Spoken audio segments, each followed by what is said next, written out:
I was expecting everybody to have really messed up teeth, and they don't. Everybody's teeth are fine here. Before joining UWE, I studied and played D1 volleyball at the University at Buffalo, so I've experienced both systems. So let's get into your DMs. So how and why did you decide to join UWE Bristol? So I was actually put into contact with UWE Bristol's So I was put into contact with UWE through an organization called Play Overseas, and then after talking to them for a bit, I chose UWE because I really liked their academic programs and the athletic department, Jana, the coach, and all the girls. What is Bristol like as a city? So Bristol has a lot going on as a city. The food scene is amazing. There's a big market, St. Nick's Market, that is going on all the time, has a bunch of cute shops and food there. King Street has a lot of good fun pubs. And then up Park Street, there's a ton of really good restaurants. So yeah, a lot of good food, a lot of stuff going on.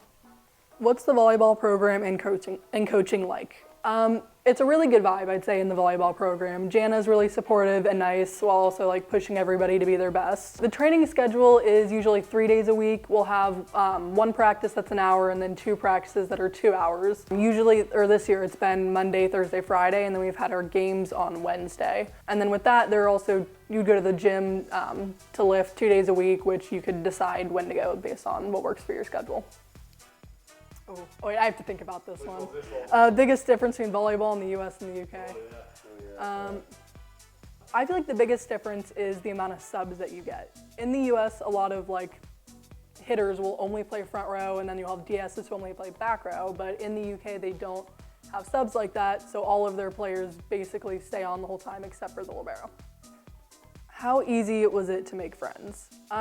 I would say it was really easy to make friends, especially being on the volleyball team. You come in, you have a community that you're with all the time, and even the people that I've met in my courses and the people that I live with have been really nice, so it's been easy to make friends in different areas. Have you managed to travel around Europe much?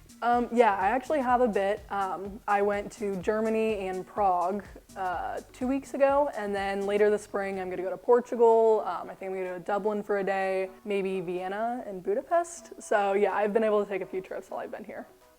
Are there any differences between the US and the UK education system? Yeah, especially for master's degrees, they're 1 year here as opposed to in the US where most are 2 years. So that's been really nice, being able to come in, get a master's and finish it within a year. And then you also save a lot of money not having to pay for a second year of school, so that's a big difference too. Biggest misconception about living in the UK? All right. The first thing that comes to mind that I probably shouldn't say is that everybody has bad teeth here. I don't think you all have bad teeth. Fair enough. Yeah, but that is a stereotype. I was expecting everybody to have really messed up teeth, and they don't. Everybody's teeth are fine here. Yeah, good. All right. Would you recommend the experience? I would say yeah, I would definitely recommend the experience for anybody thinking about it. It has been a really good experience to be in a different country and meet all kinds of new people and experience a different culture and all of that stuff. So I'd say yeah, it's a really good life experience. So if you have the opportunity, I would definitely recommend doing it.